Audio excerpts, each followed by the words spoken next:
Hello everyone, here we are with the last chunk of the Aeneid, book 6, so this is from 879 until the end. I think actually there's one extra line that isn't in this part that I've cut off, so I'll just translate that at the end.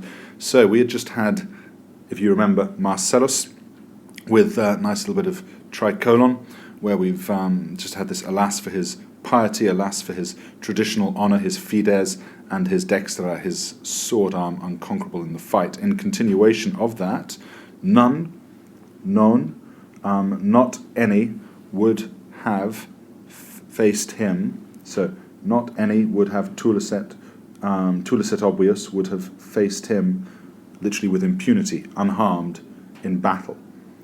So not any would have faced him unharmed in battle, whether he was marching pedes, so su cum iret, whether he was marching by foot against the enemy, or if he was foderet, or if he was digging with his spurs, with his calcaribus, or if he was digging with his spurs the flanks, the sides of his the armos, the sides of his spumantis equi, of his foaming horse. Heu miserande puer, alas, pitiful child. Si qua, if only you could rumpas, if only you could shatter the aspera fata, these qua fata, these harsh fates. Tu Marcellus eris. It's only now that he can mention his name. You will be Marcellus. This is the Marcellus, the son of his sister Octavia. Manibus date. Give or allow me, date, allow me to scatter the lilia purpureos, these lilies, these purple lilies, these bright lilies. The MacLennan talks about the colour of it if it's related to white, but the purple lilies. Allow me, date, allow the spargam, that I should scatter these purple lilies in great handfuls in manibus plenis, and that I should heap these gifts, and that accumulem, and that I should heap these gifts on the shade of my descendant, on the animam, on the shade, and allow that I should heap these gifts on the shade of my descendant, Saltem, at least, and that I should perform et fungar inani munere, and that I should perform an, what do we want to say, an empty duty.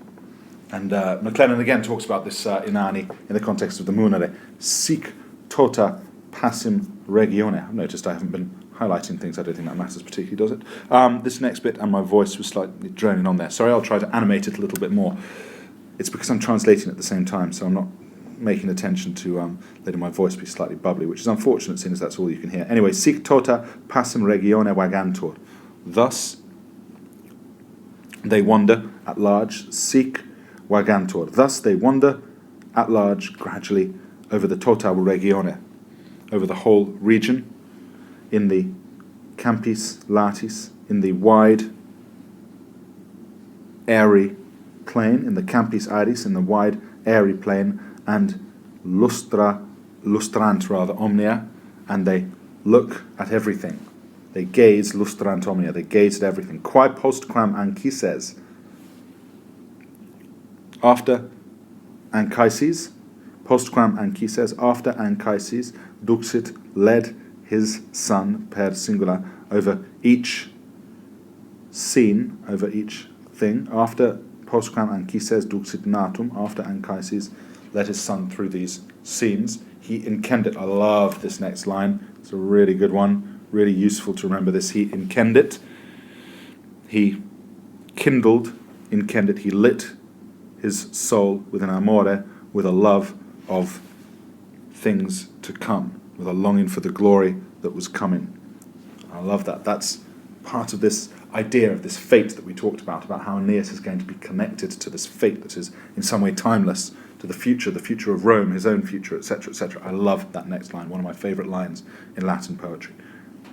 Exim bella viro memorat.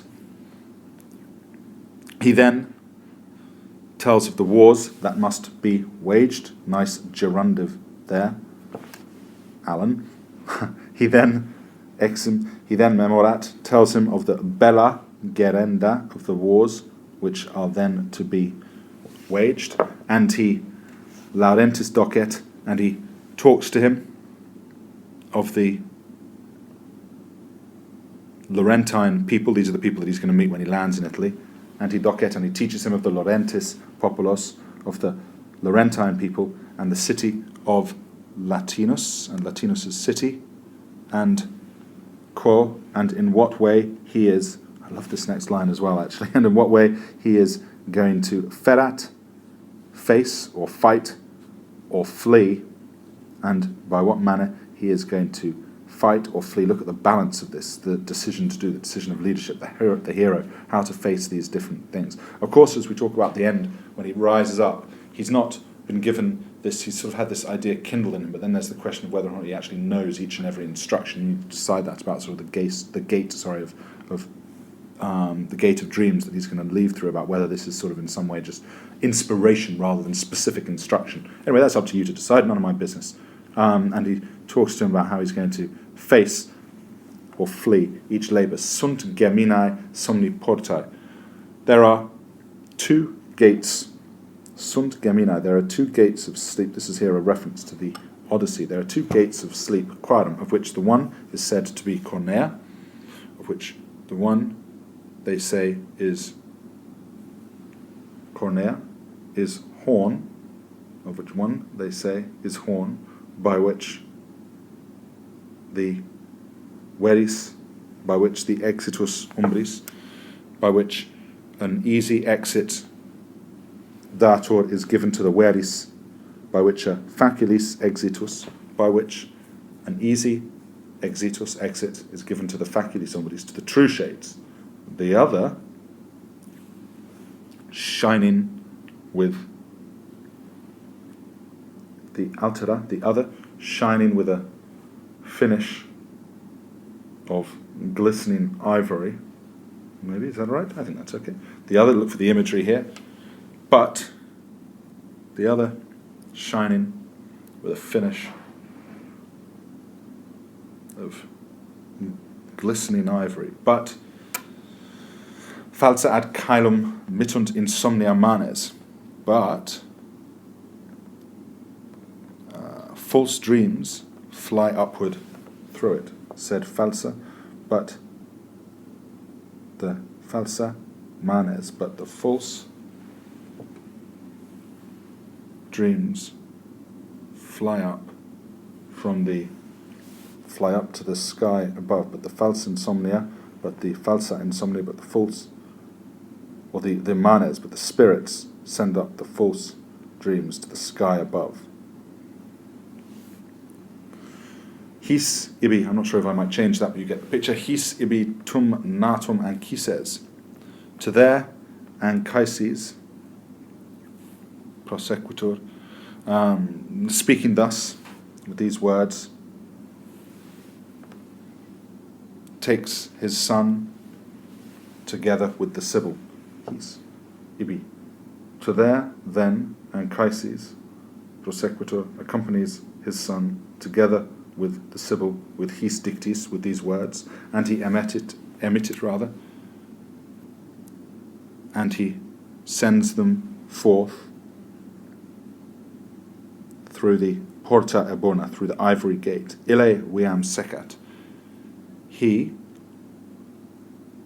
Ille is now Aeneas, literally makes his way towards the ships, and he rejoins his socios, his comrades, his crewmates, tum.